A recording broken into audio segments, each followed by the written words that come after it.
Welcome to tape 2 of the 7 Habits of Highly Effective People. The 7 habits are interrelated, interdependent, and sequential. On this side, Stephen describes how the 7 habits can help us progress from a state of dependence to a state of interdependence. Now, my friends, we're going to move into the second part. We have defined basic habits, and we have defined effectiveness. And those two definitions were very important before we approach the 7 habits. I'm going to give an overview of these 7 habits on what I call a maturity continuum.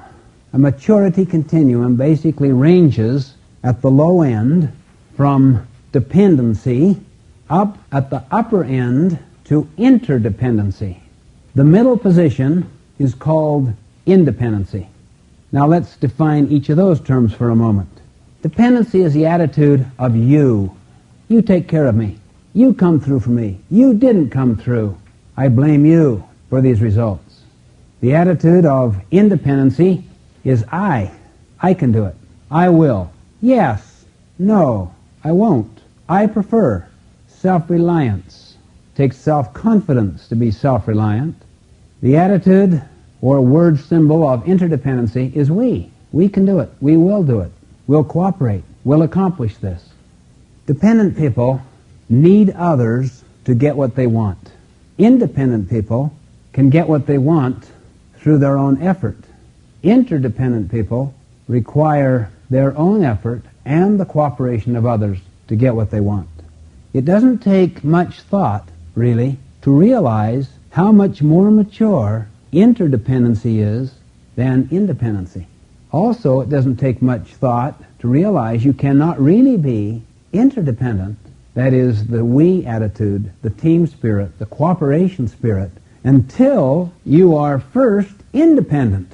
That's why independence is such a major achievement, so that people are not being victimized by other people. For instance, let's say I'm emotionally and financially dependent upon you. You're my supervisor, you're my boss, you're my father, you're my teacher at school, whatever the situation may be. My grade, my promotions, my salary are a function of your judgment. And also my sense of worth comes from you. If I'm very dependent that way, would I be a good cooperative team member? Would I give you feedback about some of the things we need to do to improve this operation? Or feedback about your own blind spots? All a blind spot is a hidden weakness. We're all aware of our weaknesses, but blind spots are far more tender. We protect ourselves from those areas, and sometimes they're crippling to us in our effectiveness. And we need feedback. But dependent people will not give that feedback. They cannot risk that kind of vulnerability. They cannot risk possibly compromising their career path. So they won't do it. They'll badmouth and bad think instead. I'll tell you another reason they won't give feedback. They're too angry. They're too upset. And they know if they were to express themselves with that spirit, it would disrupt the relationship. They can't risk that. They're too dependent upon the other person. So they cannot be interdependent because they are not yet independent. If a person was financially independent, that doesn't mean they're financially wealthy at all.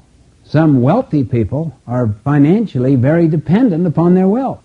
And if the wealth is lost or devalued for some reason, they're wiped out.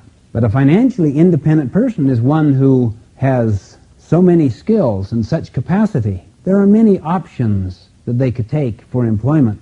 They are capable of producing a livelihood for themselves and for their loved ones in many different ways. So they're not running scared of a boss's opinion. And they can be empathic and kind and also direct and forthright and courageous because they're independent. Emotionally, their sense of worth does not come from other people's opinions. It comes basically from within themselves, from intrinsic sources of personal security. Fundamentally, it comes from their integrity to their own value system. So they're more independent. I'll tell you one of the clearest ways to tell whether you and I are dependent is to study anger. Anger and fear, really, both reveal dependency. Whatever makes me angry or I'm fearful of reveals my dependency. Oh, it makes me so mad. You cannot believe what I do. Look how that person's weakness is controlling my behavior. Look how dependent I am. How many of us have a tendency to come back defensively when we're being unjustly dealt with or attacked? It's a natural tendency. How many of us do better when we're treated better? Most of us do. We're very dependent upon the external environment. What if we could carry inside of us enough inward security that we are a function of our values rather than of the conditions, physical or social, that we may encounter? What if we could carry our own weather with us? What if our life was almost totally a product of our value system? Think how independent we could become and how effective we could become, because one of the values we treasure is to be effective with other people, not just to be right and isolated and independent. We want to be interdependent because the very nature of life is interdependent. Think of what we learn in the field of ecology. I just recently read an article on what happens when the rainforests in the South American continent are depleted, the effect that has upon weather and upon vegetation and animal life and humankind elsewhere. Many people are speculating about this hole in the ozone layer, the thinning of it, the bad air, the bad water that can come when people violate ecological principles. Everything is related to everything else, like the domino effect. We are highly interdependent beings, but we can only achieve interdependence if we first become independent to a very high degree, emotionally, intellectually, financially, and physically. I would say physically is the least important. A person can be very handicapped and require other people to help him or her through life physically, but still be intellectually, emotionally, financially extremely independent.